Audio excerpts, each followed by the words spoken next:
ನಮಸ್ಕಾರ, police news 007ಗೆ ಸ್ವಾಗತ. ಇವತ್ತಿನ ವಿಶೇಷ ಸುದ್ದಿ ಏನಿದೆ ತಿಳಿಯೋಣ ಬನ್ನಿ. ಕನ್ನೆ ಸಿಗುತ್ತಿಲ್ಲವೆಂದು ಮನನೊಂದ ಯುವಕ ಆತ್ಮಹತ್ಯೆ. ಮದುವೆಗೆ ಕನ್ನೆ ಸಿಗುತ್ತಿಲ್ಲ ಎಂಬ ಕಾರಣಕ್ಕೆ ಯುವಕನೊಬ್ಬ ತೀವ್ರ ಮನನೊಂದು ಆತ್ಮಹತ್ಯೆ ಮಾಡಿಕೊಂಡಿರುವ ಧೃತಿಗೇಡಿಸುವ ಘಟನೆ ಹಾವೇರಿ ಜಿಲ್ಲೆಯ ಸಿಗ್ಗಾಂವಿ ಪಟ್ಟಣದಲ್ಲಿ ನಡೆದಿದೆ.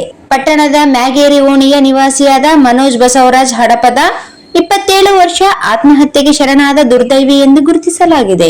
ಘಟನೆಯ ವಿವರ: ಮೃತ ಮನೋಜ್ ವೃತ್ತಿಯಲ್ಲಿ ಕ್ಷೌರಿಕನಾಗಿದ್ದು ಶಿಗ್ಗಾಂವಿ ಪಟ್ಟಣದಲ್ಲಿ ಸ್ವಂತ ಸಲೂನ್ ಅಂಗಡಿ ಇಟ್ಟುಕೊಂಡು ಜೀವನ ಸಾಗಿಸುತ್ತಿದ್ದ. ಕಳೆದ ಕೆಲವು ಸಮಯದಿಂದ ಈತನಿಗೆ ಮದುವೆ ಮಾಡಲು ಕುಟುಂಬಸ್ಥರು ತೀವ್ರವಾಗಿ ಹೆಣ್ಣು ಹುಡುಕುತ್ತಿದ್ದರು. ಆದರೆ ನಾನಾ ಕಾರಣಗಳಿಂದಾಗಿ ಎಲ್ಲಿಯೂ ಕನ್ನೆ ಕೊಡ ಬಂದಿರಲಿಲ್ಲ. ಖಿನ್ನತೆಗೆ ಜಾರಿದ್ದ ಯುವಕ ವಯಸ್ಸು ಮೀರುತ್ತಿದ್ದರೂ ಕನ್ನೆ ಸಿಗುತ್ತಿಲ್ಲ ಎಂಬ ಕೊರಗು ಮನೋಜ್ನನ್ನು ತೀವ್ರವಾಗಿ ಕಾಡುತ್ತಿತ್ತು ಎನ್ನಲಾಗಿದೆ.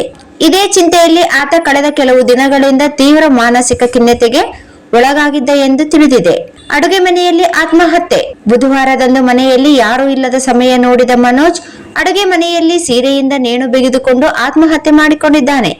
ಘಟನೆಯ ಕುರಿತು ಸ್ಥಳೀಯ ಪೊಲೀಸ್ ಠಾಣೆಯಲ್ಲಿ ಪ್ರಕರಣ ದಾಖಲಾಗಿದ್ದು ತನಿಖೆ ಮುಂದುವರೆದಿದೆ.